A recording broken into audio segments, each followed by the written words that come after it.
Okay, Assalamualaikum warahmatullahi wabarakatuh. Okay, jadi untuk video kali ini, kita akan buat satu example untuk dapatkan displacement dekat teras. Okay, so katakan saya ada satu teras. Okay, satu teras pin support dekat A dan roller support dekat B. Dan dekat C ada 4 kN. Okay, horizontal load, external load. Okay, teras saya panjang dia 8 meter A kepada B dan tinggi dia adalah 3 meter. Okay, soalan dia nak determine horizontal displacement. Okay, horizontal displacement at joint C. Dekat joint C. Horizontal displacement dekat joint C. Assume A cross sectional area 400 okay, mm², dan E adalah 200 GPa. Okay, first kali step, okay, saya dah ajar sebelum ni. Untuk video sebelum ni saya dah explain. Step yang pertama, dapatkan N besar. Okay, so dapatkan N besar. N besar adalah force dekat member disebabkan oleh actual load 4 kN. Okay, so ni adalah dia punya free body diagram 4 kN A, B, C. Okay.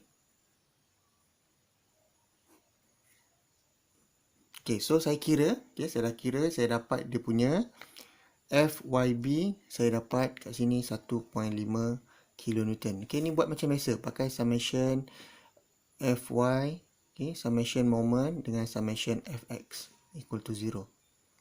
Okay, pakai equation of equilibrium. Saya dapat FYB sama dengan 1.5, FYA saya dapat negatif 1.5 kN, and then Fxa saya dapat negatif 4 kN. Okay, ingat, negatif ni sepatutnya arah yang sepatutnya kalau nak jadikan dia positif, sebenarnya arah dia macam ni. Okay, kalau saya tukar arah, dia akan dapat positif 1.5 kN. Kalau nak maintain arah ke atas, dia akan dapat negatif 1.5. Okay, ini pun sama. Ke kanan, negatif 4. Bila jawapan dia negatif, sebenarnya arah yang sebenar adalah ke kiri. Okay, kalau saya tukar arah, tak perlu letak negatif. Dia akan dapat 4 kN. Okay, positif, negatif hanyalah arah. Okay, kalau dia bertentangan dengan arah yang kita assume, kalau kita dapat negatif, dia adalah bertentangan dengan arah yang kita assume mula-mula. Okey. Okey. So dah dapat, so saya pakai method of join. Okey. Pakai method of join. Okey. Kira dekat setiap join, okey, saya dapat dia punya force dekat setiap member. Okey, saya dah pakai method of join. Okay, you boleh cuba AC, saya akan dapat 2.5 kN. Positif. So maksudnya dia adalah intention. Okay, so FAB saya dapat 20. Okay, 2.0, sorry. 2.0 kN. Member dia pakai method of join. So positif. So dia adalah intention. Okay, so untuk FBC saya dapat negatif. Negatif 2.5 kN. Okay, kalau saya letak kat sini negatif, arah saya adalah intention. Negatif. So saya maintain arah dia sebab first kali kita kena assume arah dia intention. Okay, tapi kalau saya nak letak positif, saya tukar arah dia in compression.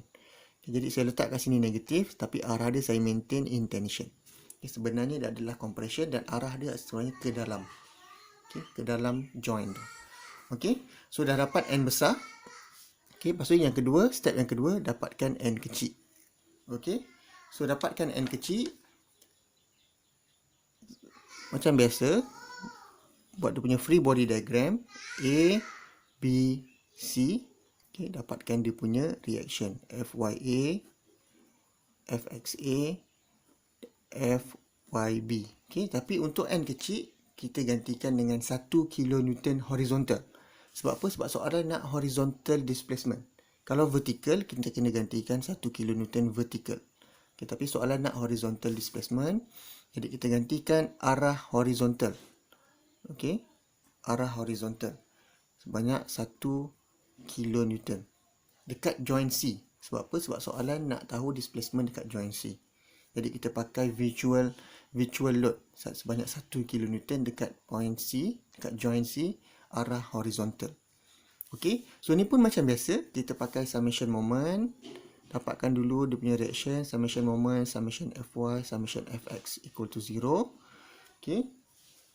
And then kita akan dapat FYB sama dengan 0.375 kilonewton. Okey, FYA akan dapat negatif 0.375 kilonewton. FXA akan dapat negatif 1 kilonewton. Okey, you boleh pakai summation moment ni, you akan dapat ni. And then you boleh pakai method of join. Okay, method of join untuk dapatkan N kecil. Force dekat setiap member ni disebabkan oleh 1 kilonewton. Okay, 4 kilonewton dah tak ada. Okay, load yang ada, external load yang lain dah tak ada sebab kita dah gantikan dengan 1 kilonewton. Okay, so saya dah kira. Okay, so akan dapat FAC akan dapat positif 0.625 kilonewton. Positif, so dia adalah in tension.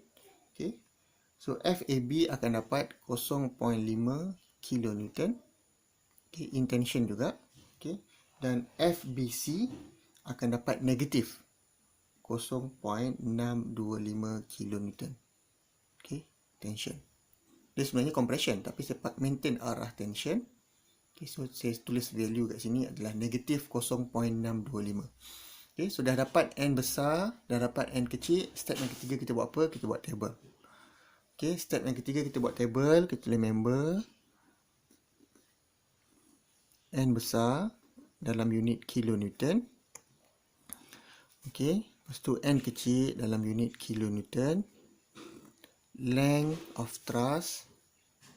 Okay, and then dia punya summation dia. N times N kecil times L. Unit dia kilonewton kuasa 2 meter.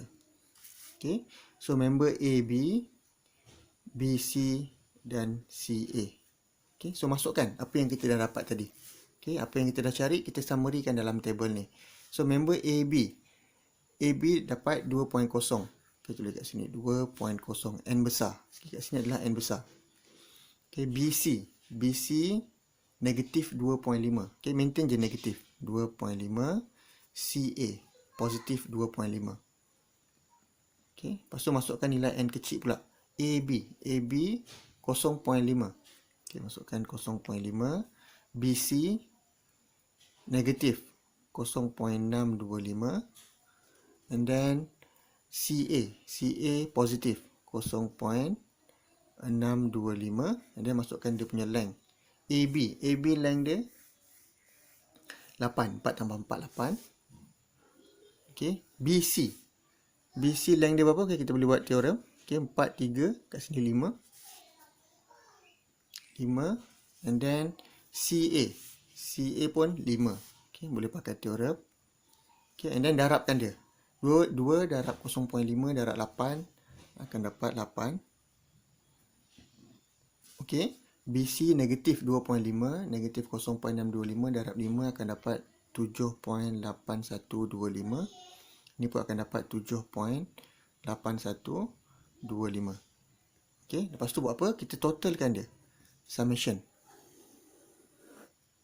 Okay, kita totalkan dia.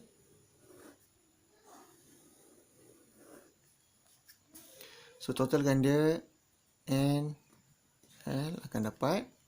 Kita totalkan jumlah ni. Okay. Tiga-tiga ni totalkan dia akan dapat 23.625 kilonewton kuasa 2 meter. Okay. Lepas tu nak buat apa? Okay, saya buat kat tepi ni. Okay, dah dapat ni. Kita boleh masukkan dalam equation. Okay. 1 kilonewton times dengan displacement times dengan summation N L divided by AE. Okay, masukkan dalam equation ni. Sebab kita nak cari dia punya displacement. Okay, so value hasil tambah ni dah dapat.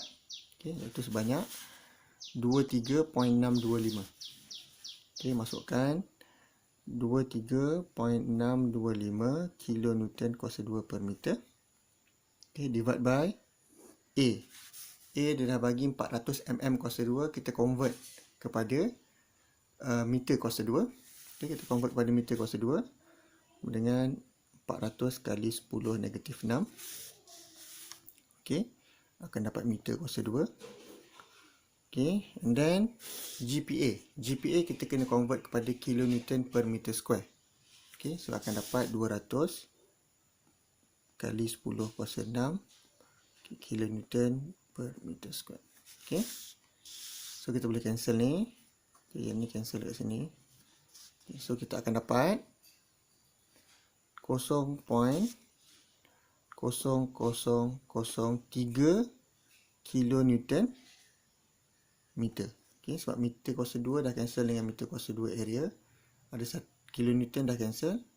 Kat sini ada. Okay, so apa kita nak dapatkan displacement macam mana? So kita kena bahagi dengan 1 kilonewton ni.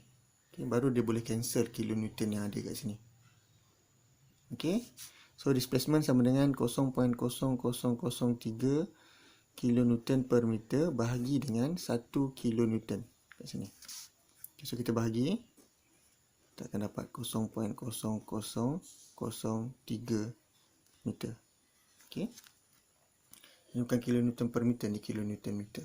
Okay, so akan dapat 0.0003 meter, ataupun kalau kita tukar kepada mm, 1, 2, 3, kita akan dapat 0.3 mm. Okay, jadi displacement yang berlaku dekat C, horizontal displacement yang berlaku dekat C disebabkan oleh 4 kilonewton horizontal load adalah sebanyak 0.3 mm. Okay, so maksud dia macam itulah. Okay, displacement yang berlaku dekat C ni, okay, displacement dia, horizontal displacement dekat C sebanyak 0.3 mm. Okay, so itu sahaja macam mana nak dapatkan dia punya displacement untuk truss. Okay, simple sahaja. Okay, pakai method of join, method of section, masukkan dalam table, masukkan dalam equation. Ini dapat dia punya displacement. Cuma yang paling penting adalah dekat end kecil ni, sebab kita nak letak 1 kilonewton ni horizontal ataupun vertical. Tengok soalan dan tengok apa yang you nak. Kalau you nak cari vertical, you gantikan vertical. Kalau horizontal, horizontal. Okay, satu lagi, let's say kalau awak dapat negatif. Okay, let's say awak dapat negatif 0.3, dapat negatif 0.3. Maksudnya apa? Maksudnya dia adalah, dia berlaku displacement 0.3 arah bertentangan yang awak assume mula-mula. Okay, mula-mula awak assume dia ke kanan kan? Okay, maknanya awak assume dia akan berlaku displacement macam ni. Okay, tapi tiba-tiba awak kira awak dapat negatif 0.3. So maksudnya dia berlaku sebaliknya lah. Okay, dia berlaku sebaliknya. Dia berlaku arah sini. Okay, sama juga kalau vertical, kalau awak dapat positif, so dia akan berlaku dekat arah yang awak assume. Kalau awak dapat negatif, so dia adalah sebaliknya. Okay, so itu sahaja. Terima kasih.